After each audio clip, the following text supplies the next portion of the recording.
శివాయ గురవే నమః. ఈ నెల 25 మంగళవారం రోజున అంగారక చతుర్థి వస్తుంది కదా. ఈ అంగారక చతుర్థి గురించి ఈ వీడియో. సనాతన సాంప్రదాయంలో వారంలోని ప్రతిరోజు కూడా ఒక గ్రహానికి ఆధిపత్యం అనేది ఉంటుంది. మంగళవారం నాడు అధిపతి నవగ్రహాలలో ఒకడైన అంగారకుడు లేక కుజుడు.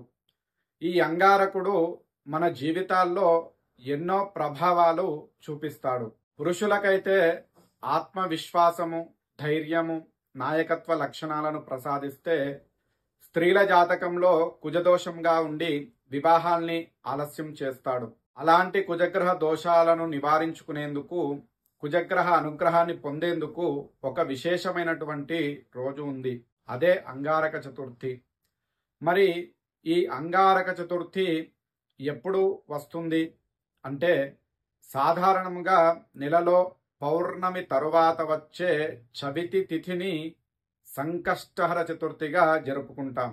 కానీ మంగళవారం నాడు వచ్చే చవితినే అంగారక చతుర్థి అంటారు. వారము ప్లస్ తిథి కలయిక వల్ల వచ్చే కొన్ని రోజులు విశేషమవుతాయి. అలాంటి విశేషమైన ఒక రోజు అంగారక చతుర్థి. మంగళవారము కృష్ణపక్ష చవితి నాడు వచ్చే రోజును అంగారక చతుర్థిగా జరుపుకోవాలని శాస్త్రవచనము. దీనికి అంగారక చతుర్థి అని పేరు. ఈ రోజున గణపతిని ఆరాధిస్తే గణపతి అనుగ్రహంతో పాటుగా కుజుని ఆశీస్సులు కూడా లభిస్తాయని శాస్త్రాలు చెబుతున్నాయి. ఈ సంకష్టహర చతుర్థి అనేది కొన్ని నియమాలతో ఉన్నటువంటి ఒక గొప్ప వ్రతము. చాలామంది ఇంట్లో వీలు కాకనో మరే ఇతర కారణాల వల్లనో ఈ వ్రతము చేయాలని ఉన్నప్పటికీ కూడా చేసుకోలేకపోతారు. అలాంటి వారు సులువుగా ఈ సంకష్టహర చతుర్థి ఫలితము ఏ విధముగా పొందాలి అంటే, ఈ వ్రతము చేయడము వీలు కాని వారు సంకష్టహర చతుర్థి రోజున ఉదయాన్నే లేచి తలారా స్నానము చేసి ముఖానికి బొట్టు పెట్టుకొని ఇంట్లో దీపారాధన చేసుకొని సంకల్పం చేసుకోవాలి. మీరు ఏ కోరికతో ఈ సంకష్టహర చతుర్థి రోజున గణపతి ఆరాధన చేయాలనుకుంటున్నారో ప్రశాంతముగా మీ మనస్సులో ఆ కోరికను లేదా కష్టాన్ని గణపతికి చెప్పుకోండి. ఆ తరువాత ఓం గం సంకష్టహర గణపతయే నమః అనే మంత్రాన్ని మీకు వీలైనన్ని సార్లు జపించుకోండి. 108 సార్లు జపిస్తే మంచిది. ఇక తర్వాత ఆ రోజు ఉదయం నుండి కూడా ఉండగలిగితే ఉపవాసము ఉండండి, లేదా పాలు, పండ్లు వంటి వాటిని తీసుకోవచ్చు. రాత్రికి మాత్రము చంద్రోదయము తరువాత చంద్రుణ్ణి దర్శనము చేసుకొని సాత్వికమైన ఆహారము తీసుకోవచ్చు. ఉదయం నుండి మితముగా మాట్లాడుతూ గణపతి నామస్మరణ చేస్తూ ఉండడము మంచిది. ఇక ఉదయం వీలైతే ఉదయము లేదా సాయంత్రం వీలైతే సాయంత్రము గణపతి దేవాలయాన్ని సందర్శించి మీ పేరు పైన అర్చన చేయించుకోండి. అవకాశం ఉండి వీలైతే అభిషేకం చేయించిన మరీ మంచిది.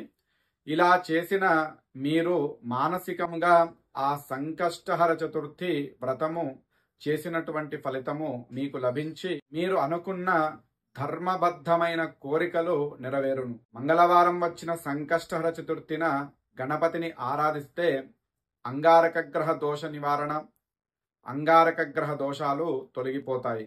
ముఖ్యముగా స్త్రీల జాతకంలో ఉండే కుజదోషము తగ్గడానికి ఇది దోహదపడుతుంది.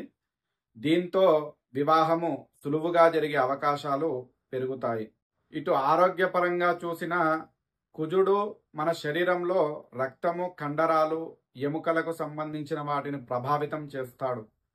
కుజుడు అనుకూలంగా ఉంటే ఆరోగ్యంగా ఉంటాం. ఈ వ్రతము చేయడం వల్ల కుజుడి అనుగ్రహం లభించి ఆరోగ్య సమస్యలు కూడా తొలగిపోతాయి. ఆరోగ్యమే కాదు, కుజుడు దాంపత్య జీవితంలో కూడా ప్రభావం చూపిస్తాడు. అంగారక చతుర్థి రోజున గణపతిని పూజిస్తే దంపతుల మధ్య అన్యోన్యత పెంచి దాంపత్య జీవితము సుఖ రమ్యంగా సాగేలా అనుగ్రహిస్తాడు. సాధారణముగా కుజుడు శక్తి పరాక్రమాలకు కారకుడు. ఈ రోజున గణపతిని పూజిస్తే అంగారకుడి అనుగ్రహము లభించి శుభ ఫలితాలు కలుగుతాయి. ఇక జీవితంలో ఎదురయ్యే సవాళ్లను ఎదుర్కొనే శక్తి ధైర్యము లభిస్తాయి. పేరు మాత్రం అంగారకునిది, పూజ మాత్రం వినాయకునికి. అలాగే అంగారక చతుర్థి నాడు వినాయకుని పూజించిన, సంకష్టహర చతుర్థి వ్రతము ఆచరించిన అంగారకుని అనుగ్రహము కలుగుతుందని శాస్త్రవచనము. కుజదోషం ఉన్న స్త్రీలు, వివాహము ఆలస్యము అవుతున్నవారు, దాంపత్య జీవితంలో కలహాలు ఉన్నవారు, ఆరోగ్యపరంగా సమస్యలు ఉన్నవారు, జీవితంలో శుభ ఫలితాలు కావాలనుకునే వారికి ఈ అంగారక చతుర్థి మంచి యోగదాయకము.